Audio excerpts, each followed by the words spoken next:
Okay, next up is the angel panel. What I tried to do is represent each class of investing. Obviously, we just talked about crowdsourced funding and what a clusterfuck that is, but how awesome it could be.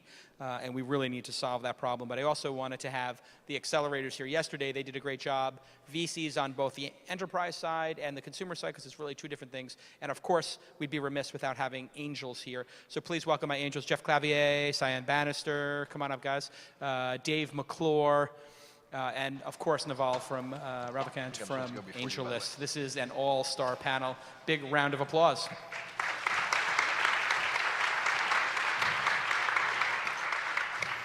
Okay, here we go. Give it here. Nope, nope. Give it here. No, fuck you. Give it here. Fuck you, I will not. Give me that iPad. That's a record. He's never said fuck you that fast. Yeah. And I've been on a panel with him for I need about to 10 bring years. the swear jar. Right on, dude. I'm way more interesting with internet. I just want to let folks know that represented here on this panel are 4 of the greatest forces in angel investing. This is amazing to have these 4 people on the stage at once awesome collectively. Kiss ass. No, it's true. I mean, if you were to ask me, or if any startup came to me and said, who are the first 10 people I would talk to in angel investing, you guys would be in that list. And many of you right up there on the top. So, except for you, Dave, you'd be just on the bubble right there. I would talk to Naval first. Please, guys, put that. It's unbelievable. Like, people were like, Jason, you had Dave McClure, you did a fireside chat with him, and it was a great fireside chat, by the way, but you had your iPad out the whole time. You cannot do that on the judging panel. Interacting with the audience. I understand that, but I'm not going to allow it during the judging panel. Uh-oh. Okay, I'm going to let you have it now, but Daddy's allow taking the iPad during the judging panel. Okay? You've got 40 minutes of screen time, and then you're going to do 40 minutes of playtime. It's like, okay. It's literally like my daughter. I have to negotiate but collectively, I just want to go down how many investments you've each made. Well, we had a portfolio dinner recently, which kind of forced me to look at that, and 73 is the current count. 73 over 5 years or so of doing it? 8 years. 8 years, Yeah. wow. Jeff? 137. So now we're at about 200. Dave? I think 3, I think. Up to 3,000? No. 300. You've done a lot over a couple different entities. What's the total, you think? North of 500 somewhere, but Yeah, like 500-600. 250 or 60 out of Fund 1, 200 out of Fund 2, and then 50 Some 100 previously. from previous Okay. stuff. So now we're up to 700 angel A investments. lot. Maybe 5 of those might actually survive. Right, there you go. Honestly. And Naval, I know you've done investments and then helped with investments, so give me both numbers, where you've been a critical part of raising the money and also where you actually invested it. Sure. Helped about 2,000 companies raise money. Invested in about 70, and I'll really name and admit to 5. Wait, what was the last one? I'll name and admit to 5 investments. Only 2,000? Come on. Yeah, it's probably more, but it's hard to keep track. Right, was so anyway, gonna guess just 5. looking at that, this is a lot of firepower. What's the state of the market today? This has been the big debate. We've seen angel investing level up, level up, level up. People have bigger funds, and I think Jeff and Dave, you represent this sort of emerging, what was micro angels or super angels, and now is becoming micro VCs, and then now with a 50 million, and I think you have a 70 million fund? 55. 55 and... Oh, you can't say, because the SEC will arrest you as well. Those are public domain. I mean, the SEC should just come up here and arrest us all right at this point. Theoretically, if I said things, it's no longer illegal, but until the SEC clarifies their position, I'd like to the incompetence not run of afoul the of the SEC law is staggering. Yeah, we'll see. Anyway, hopefully that shit gets figured out in the next 6 months. Okay, so let's answer the question. What is the state of affairs today? We hear about tons of companies. State of the venture industry, angel, or Let's talk general about tech. people raising their first round. Is it easier, harder? Is it flooded? Is it drying up? What's the state right now? And what should founders be thinking when they're going to raise that first round? Bar has probably been raised for Series A, VC because the overall quality is higher, and the number of VCs managing funds that do Series A is not larger. And that would be referred to commonly as a Series A crunch?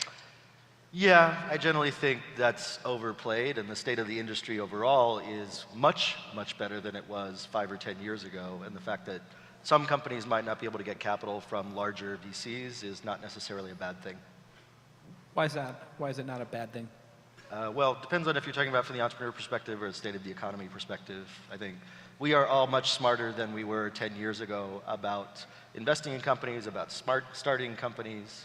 Doesn't mean we won't fail, but we're not blowing 5 to 10 million on stupid shit as often as we used to. We're maybe blowing 50 to 500,000. So The exception being that there's lots of crazy shit going on at Series B and C, which is possibly unsustainable. And people are doing $50 to $100 million rounds that I think are occasionally questionable. But I actually think the state of the angel market and Series A market, which is often worried about, is actually in great fucking shape, and people should stop worrying about that so fucking much. If you're an entrepreneur, yeah, it's more challenging to get a Series A round done because the quality of overall companies that are coming up for Series A is much higher. But that doesn't mean you can't find other sources of capital, and heaven forbid you actually have to run a profitable company for a little while. Jeff, you're nodding your head. It's never been this strong, angel and up to Series A. Yeah, I think I was joking with Cyan that we're trying as hard as we can to keep our pace of 5 investments a quarter, and we've already done 6 in Q1, committed to 1 in Q2, and it's just a ton of really interesting opportunities out there, some which are really sort of high beta, radical, every chance to fail, but if they don't fail, they will actually be something really interesting, and others which are just taking advantage of mobile, social, SaaS, whatever, in a bunch of really unsexy verticals, which are still multi-tens of billions of dollars of total accessible market. And there's just like so many of those that we have a hard time almost not going from 5 to 10 deals a quarter. So I think I'm super enthusiastic about that, and we certainly are super active. The challenge, like they've said, is clearing the bar of the Series A is definitely harder because the overall quality of the funnel is very strong. So we have to just do a better job getting those companies up to that hurdle. That's all. Cyan, what are you seeing? Well, we've definitely scaled back some of our investments because of this Series A hurdle. That's one of the things that we have had challenges with, where companies we invest in do not have VCs that are interested later on down the road to take their company to the next level. So we've scaled back quite a bit compared to previous years. Also, I just really feel like the market is oversaturated with a lot of products that are similar, and so it's really hard to pick out, necessarily who's the winner at this point when there's just so many people competing. Makes it pretty tough. And so a wait-and-see approach might be wise as an investor. Yes. Let's see who actually gets to market. Let's see what the reaction is in the market. Correct, and so we're doing a little more later stage funding when companies have more traction or post-revenue. And like we were talking about backstage, we've also started changing our focus a bit in investing in non-sexy companies, infrastructure, things like I did a recent investment in Practice Fusion, so in the health space. So I'm much more interested in that right now. Interesting. Naval, when you hear these comments, how does it sync with what you're seeing in the data on AngelList? Because you have a very unique it's borne out in the perspective. data. I'd say the sophisticated in-market investors who traditionally have driven the majority of angel investments are probably about half as active today as they were over the last 2 years, which were quite frothy. So I think we've returned to probably at the level in the valuations and liquidity that it was in 2010, not back to the 06 to 09 days when it was still ramping up. I think it has probably a little further to go. Valuations are still coming down, which is healthy because they kind of got out of control for a little bit. And people are realizing that the gap in the market is the ability to write a $250K to $1 million check, lead a round in a company that already has some progress based on angel traction, but is not yet ready for a Series A. And I think a lot of new funds are getting formed in that space. The problem with the angel market is it's very hard for it to be completely rational at all times because it's actually a very small market. And so a new entrant walking in can move it very easily. So a VC firm deciding to enter the market with a $100 million fund and deciding to be aggressive this year can move the market a lot. Or like a Google Ventures is putting $300 million a year to work, or just outside capital if a few hedge funds or European investors, what have you, decide this is a good place to park capital. So very much like Hollywood, where people sometimes come in for non-economic reasons, or there's always an inflow of capital from the outside. This market acts in weird ways and can be in unstable situations for long periods of time. And that's even more exacerbated in international markets. I think Naval's comments are probably focused mostly on the US market, but a new entrant in the Indian market, the Brazil market, other places like that really dramatically affect. We are seeing a lot more cross-pollination in AngelList. We are seeing a lot more geographic arbitrage where US or local Silicon Valley investors will look at companies outside of the Valley, and especially non-US investors coming here.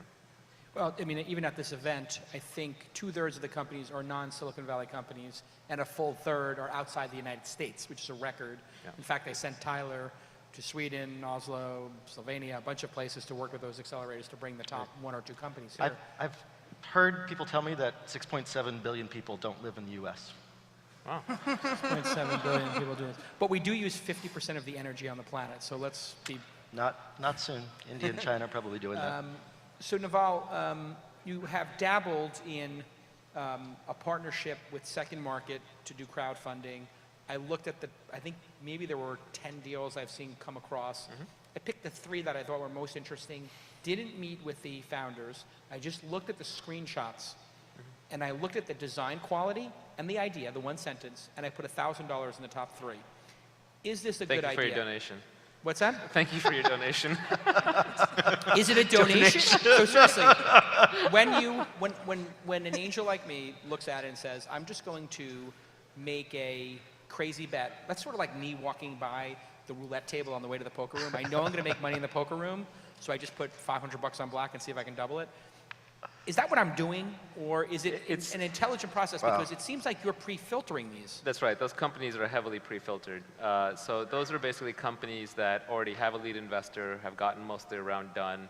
It's an independent lead. It's usually a first round, and they want to put 20% of the round, which they could have already filled, aside to build a larger group of supporters rather than have a smaller group of supporters. So those are very whitelisted and curated at the moment. And it's only for accredited investors. It's like an accredited crowdfunding is the way to think about it.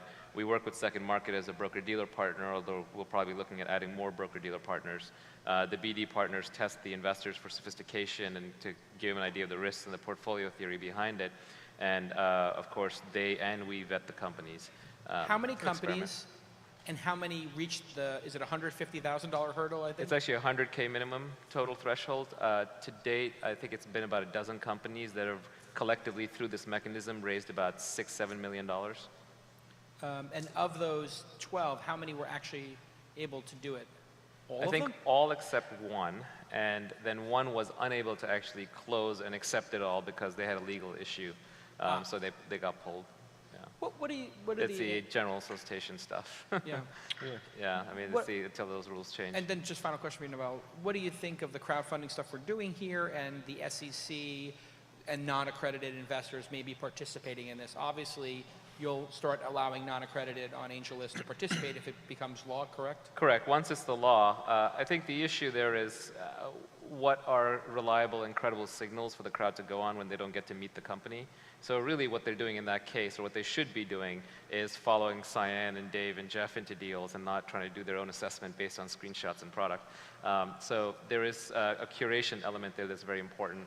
And then in terms of dollar volume, I actually don't think it accounts for that much. It's kind of fun, but the reality is most of those investors are better off investing through fund vehicles. But just even the fund vehicles have not normally been available to them historically. And what do you, what It's do the angels it's like the think? majority of the money on Wall Street goes through funds. It doesn't go through individual people picking stocks. So. What are the, so anyway, what that means is I could invest in what Jeff invests in or Cyan invests in? Yep. That might be a pretty good investment Or you strategy. could just invest in Dave's fund, Right. if he was raising. Were he raising? Oh, so Can't you see comment a on. day coming where an individual could invest $1,000 of their $100,000 nest egg in a VC fund. Unfortunately, it's more complex than that. There's all these different overlapping regulatory regimes. For example, it's very hard to take more than 100 investors into a fund when they're small. So there's all kinds of craziness that goes on. But we'll sort it out. We'll try and sort it out on the back end. Jeff, would you ever consider this? Like if you could crowdfund the last $10 million of your fund and it was $1,000 at a time, you had 10,000 people who now were like, Softex, like street team, if you will, would you consider it? Provided that, so if the regulatory environment allowed us to actually give them absolutely no information because everything we disseminate to our LPs is extremely confidential. So when you know who you're sending information about your portfolio companies to, it's fine. I would be very nervous about the crowd. And typically what you try to do is so if you have a $55 million fund, you're going to get 40 or 45 of institutional money, so big checks, and then you're going to go to your friends who are angels and you're going to get 100 to 250K from them. And that gives you sort of the support network you need. The notion of crowdsourcing, crowdfunding the rest of the fund, right now I don't see why we would do it because we don't need to. But there might be a time where we actually Some of us do need to. So Dave, you would consider it, yeah? I mean, you've got a huge cult of really personality comment on around this right you. now. What? You've got a huge cult of personality around you. You could have, with your Twitter following and your conferences, you could easily have 10,000 people put $1,000 each, I believe. I actually think what Dave and people like Dave could do is if he's made, over 500 investments, you could have each one of them throw in $1,000 or a few $1,000 kind of back. So the graduating class, as it goes and raises money, takes a little bit of money and throws it back to the next class. I think that would be the definition of round tripping. And I think AOL got in trouble for that back in the day. Probably there's a 5-year to 10-year delay on that round trip, so I think that's fine. It's kind of interesting to think about it because the incubators and accelerators, what they've done is they've brought the school model to the investing scene. And so if you have a school model and a concept of classes and graduates, then why not have a concept of alumni and alumni donations and giving and grants and scholarships? So you're saying I should ask David Sachs today to put $250,000 into the companies? I think he owes it. Sorry, Dave. I like that. I just sold you out. So I don't think I'm breaking any SEC violations by saying we actually had a company exit in our first fund, and at the time we were still raising that fund, and the founders of that company put money back into the same fund that they had actually been invested out of. Quite incestuous. What? It's quite incestuous. I think No, actually that's a strong supportive, statement of positive. It's awesome. I made it in the Look best at way. Y Combinator, right? They have former alumni like Sam Altman and Harj Tagger and Gary Tan who are running funds that then invest in YC companies and pretty much only in YC companies. Right.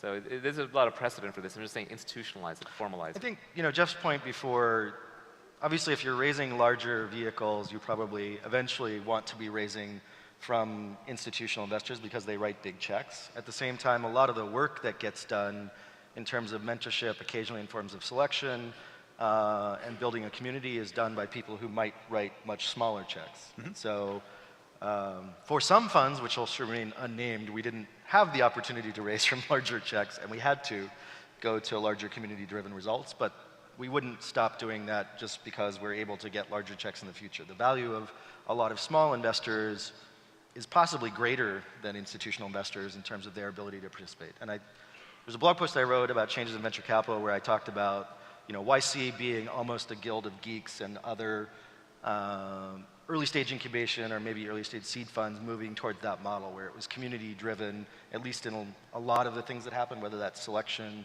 or mentorship.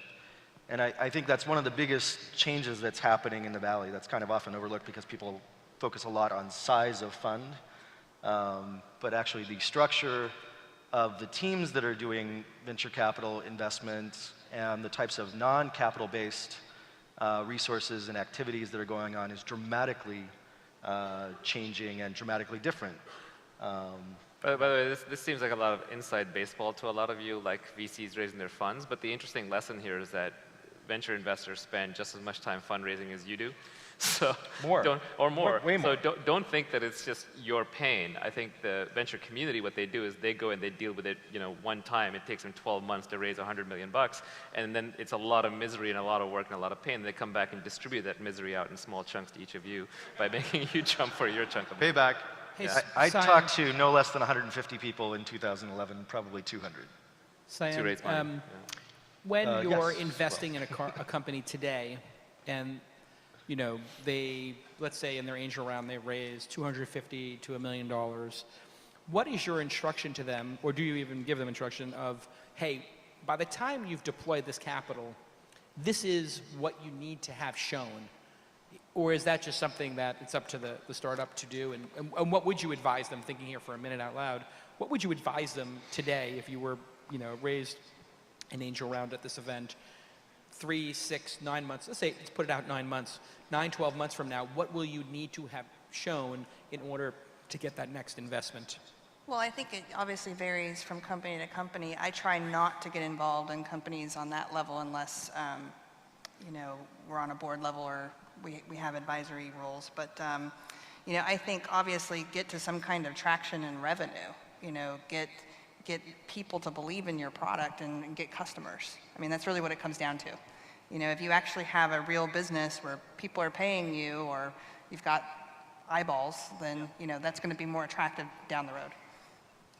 And what do you guys think of, in terms of what is it in 2013 and going into 2014 startups are going to have to show? Because we keep talking about the bench. Companies that have raised a seed round of Seed $500,000 round. to $1 million.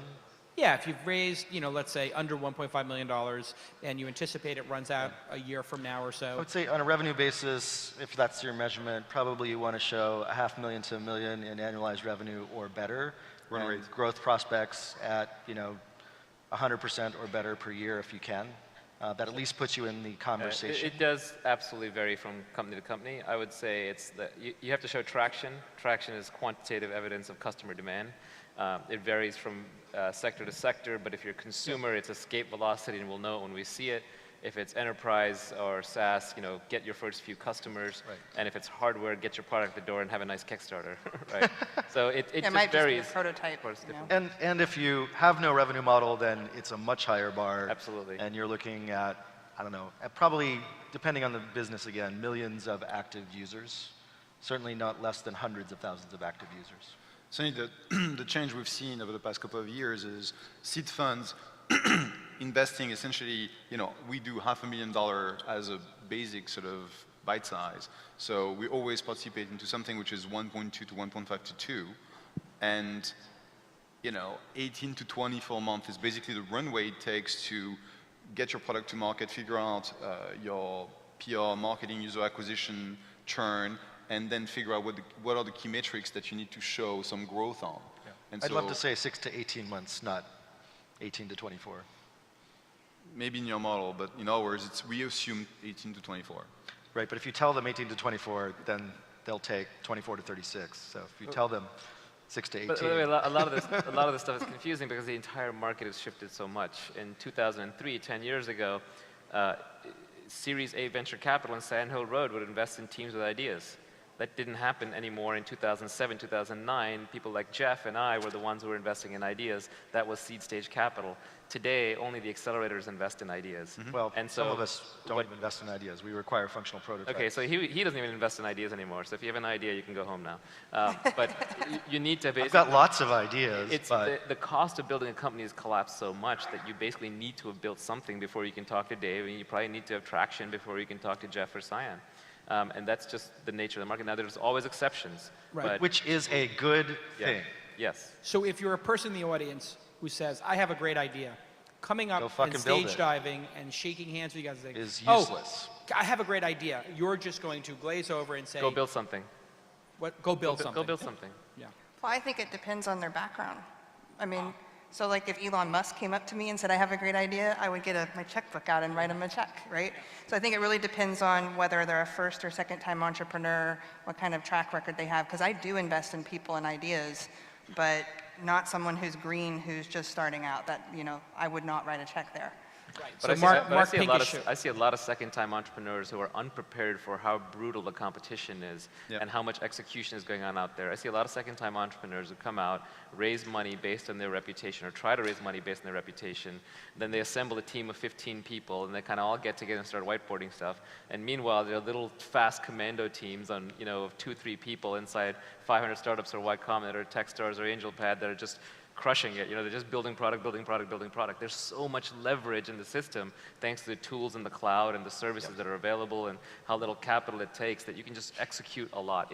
It's faster to execute than it is to talk about executing. Right. I mean, it's not because we're trying to be assholes or anything. I mean, you might have a great idea, but like the bar has been raised on, okay, take that great idea, build at least a functional prototype, get a few users, because it doesn't cost that much time or money to do that. And furthermore, there's significant risk reduction in you getting a functional prototype together. So like, you shouldn't need me to fund your idea. You should be able to build the functional prototype idea. Yeah, it's becoming like media in software at least. So in software, it used to be you could raise money to write software, but now it's like a book.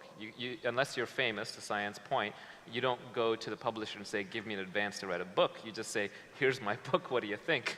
Right? So Or just here's write, the first chapter. Yeah, right. So sit down and write the book.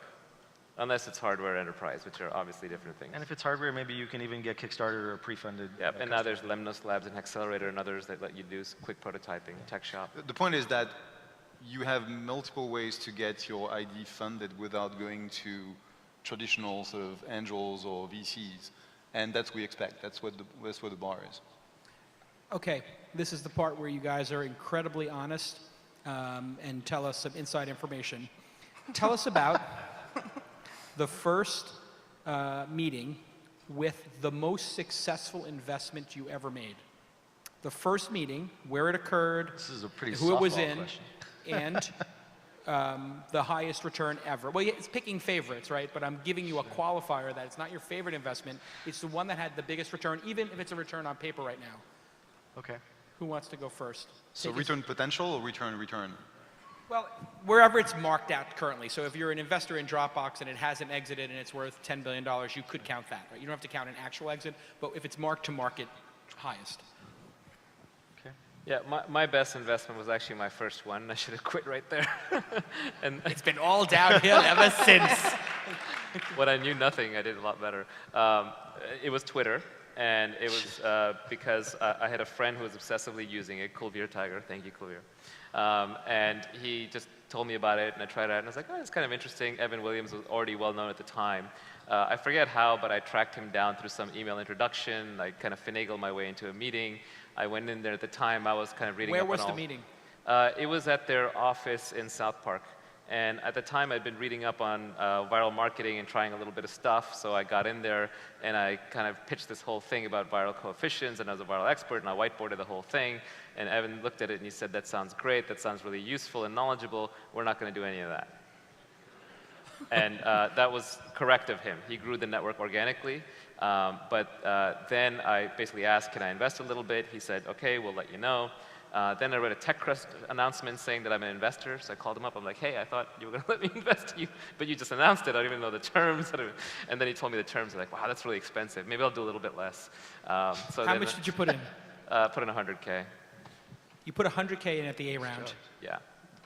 which I know was $100 million. No, I wish. A couple of $100 million. Whatever, it's not that much. Actually. Anyway, company's worth $8-10 billion right now. Yeah. So suffice it to say that is a 50x return. It's like a 500x, something like that. 500x. Is it 200x, something like that. Yeah. Wow. Yeah. And then That's a win. I basically ended up folding it into a fund that I raised. So there's all And kinds then of you things blew all happening. those returns since building out Absolutely. AngelList. Spent it all. And you've you Wasted make, it all, squandered. And just to be clear, you're making $0.0 on AngelList today. There is Correct. not one penny of revenue. There is Correct. not a revenue stream. Correct. Nor has there been for 2 We years. have gotten scotch and T-shirts and chocolate, so we encourage those. You know, Naval, you really should spend some time thinking about a revenue model. I know you wouldn't fund me, right? All right, Dave, take us to that amazing meeting. Where are we? What are you wearing? Okay, so it's probably from among SlideShare, Mint, Wildfire, Twilio, SendGrid, maybe MakerBot. Of those 6, so SlideShare, Mint, and Wildfire have all exited. Wildfire is probably the largest of those exits in terms of a multiple from when I invested out of Okay. FP fund. So tell me, when did you meet them, and what was it about the entrepreneur? Where were you? And what was it about the entrepreneur that made Right. you just say, I'm writing a check? Alan and Victoria had already won a grant from FB Fund the year before I managed it. The Facebook fund. Yep. I turned it into an equity-based structure when I took that over. Heaton Shah had introduced me. Actually, I think Kat Lee and some of the other folks at the Facebook Fund had also mentioned them. They seemed like great folks. I didn't know that they were going to be as fabulously successful as they ended up being. But they seemed to have some domain expertise, knew what they were doing, and had previously run a business successfully. And we were like, okay, let's go to town. Jeff. Sorry, the point I wanted to highlight there was Victoria and Atlanta have had fabulous success. They got acquired for $350 million by Google last year. They built a 300-person organization. All those people pretty much went with them to Google. They are amazing entrepreneurs. That was not obvious at all 3-4 years ago. And so what do you take away from that as an angel investor and a fund now? I mean, is that experience What I would why take you- away from that experience is excessive due diligence prior to a Series A term sheet is mostly guesswork, and that most of the information you gain about how great entrepreneurs are is 2 years after you make the investment. You agree with that, Naval? Yeah, Due diligence I is would. worthless? No, it's very difficult to figure out what's going to work till it works. There are lots of great entrepreneurs who crash up against difficult markets and fail. There are lots of entrepreneurs who are good, but not necessarily the best in their portfolio, who catch the wave at the right time and succeed. It's a very difficult business. Okay, Jeff, take us to that moment. So, Mint, Userplane, Eventbrite, Fitbit, SendGrid, Fab would be sort of on that list. So if Fab and Eventbrite have the highest valuations today. Yep. So Eventbrite, meeting with Kevin Hartz for the first time, it's 2008. We're just sitting down and he says, oh, by the way, sorry, I have to sign this paperwork. I'm closing my round today. So I'm like, dude, just let me in. And I have my checkbook. Actually, I didn't have my checkbook. But I just want to invest because this is a company which I had heard of. You know, every event at the time in Silicon Valley was using Eventbrite. And he says, sorry, it's just too late. I can't. But I will call you as soon as I raise my next round. And he actually did. A few months later, he raised sort of an add-on to that round. And we got in. And we've been working with the company since mid-2008. Super happy. Like, it's a train. This is going to get to, at some point, there's going to be a stock which is on the public market. That will be awesome. Fab was more interesting. Kevin is easily one of the most underappreciated and fabulous entrepreneurs in the Valley. And his wife is as well. And Julia. And so one of the most amazing sort of couple entrepreneurs. Jason Goldberg, Fab, we're meeting in his kitchen. There's 5 of them around the table. We meet Bradford Shellhammer, his chief designer, co-founder, and they talk about, at that time they were still building the gay Groupon and the gay Yelp, and we're amazed by the team. We're not sure about the actual sort of market opportunity, but still, we get over the hurdle and, we put in what in retrospect is kind of a small amount for us. And then they say, well, we're going to pivot into this Fab thing, the flash sales, design, IKEA online, whatever. And from there on, it takes off. We invest 4 times along the way. And at a valuation of 200 is when we sort of stop investing. And this thing has just been a rocket ship, which has been amazing. Congratulations, Cyan. So I'm trying to pinpoint one company. Our investment strategy is a little different because we invest mostly in alumni. So we invest in people who worked at companies with us in the past. So PayPal, Ironport, companies we've invested in and those founders and the employees from those companies. So, for example, SpaceX is one of our investments, but I didn't sit down with Elon. It just kind of happened in network. Facebook would be another one of those things that just happened in network. So the one that I can think of that's not the biggest return, but is a person actually sitting down and pitching me would be Ryan Graves from Uber. And I remember the first time I heard about Uber, it was from my driver. He said, oh, you've got to call this guy Ryan. You got to call this guy Ryan. I'm the first Uber driver in San Francisco. You're going to love this company. You got to invest in it. And I was like, I don't know. Like, this guy Ryan's located where? Like, he wasn't even here in San Francisco. And so I think it was after Open Angel Forum. Yeah. He pitched at Open Angel Forum, or Travis did. And then it was very, very clear that that was something that we should be involved in. And so we met with Ryan finally at a cafe, and then we invested. And in hindsight, I probably should have listened to my driver because I could have put more money in, but. Yeah, and I was at that meeting and I invested in Uber too. This Yeah. would be my most successful. Hey, this has been an amazing, insightful, very honest panel. Give it up for our angel investors, Cyan, Jeff, Dave, and Naval. Very well done. Okay, we're going to do a quick stage break. We're not taking a break. We're just going to change the stage, so bear with us.